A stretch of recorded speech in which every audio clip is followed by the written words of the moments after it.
I'm increasing the width of the room and the height as well. Maybe move this window this way. That's better. We can change many more and customize to make our own interior with the RoomMate. Hello and welcome. We are going to look at the RoomMate tool made with Node tools in Blender 4.0. But first, you need to download it for your PC.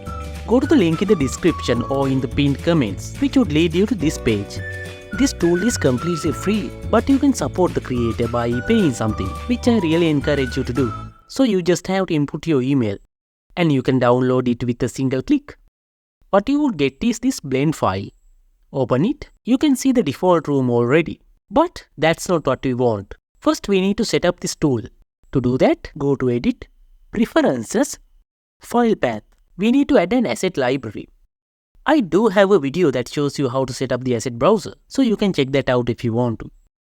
Click this plus button. I have already created this folder with the name Asset Library.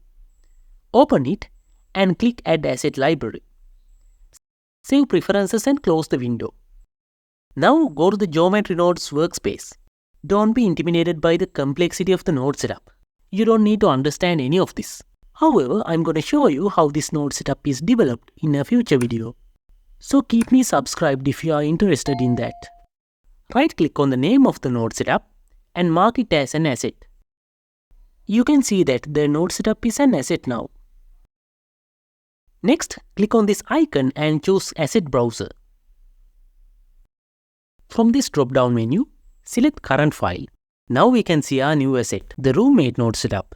However, it is unassigned. So I'm going to make a catalog and assign the RoomMate asset to the new catalog.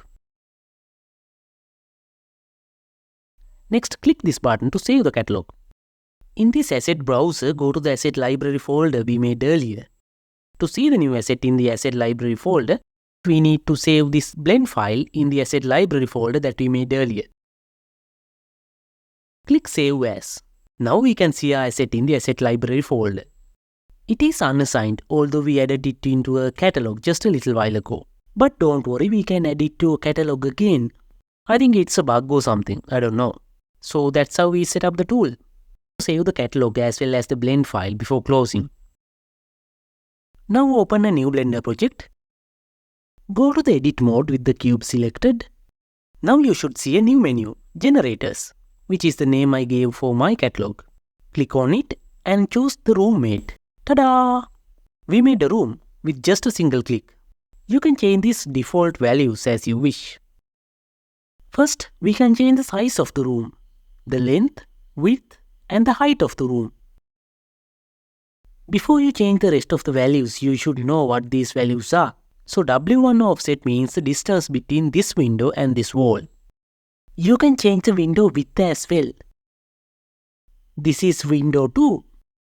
If you want to lift the window, you can do that too. I'm going to keep the window height the same, but you don't have to. This tool has an option to change the window extrusion also. And one other customization you can do is change in the ceiling. You can change the distance between the ceiling and the wall, like this.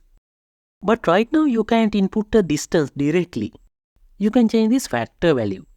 If we want, we can get rid of the ceiling completely by putting the maximum value, which is 1.5. Same as any operation, if we click anywhere, we cannot change these values later. But if you use this tool as a modifier, you can do so until you apply the modifier.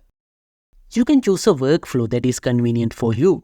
Now let's delete this room and add a cube again. Go to Modifier Properties, click on this plus button. Choose the RoomMate node setup under Generators.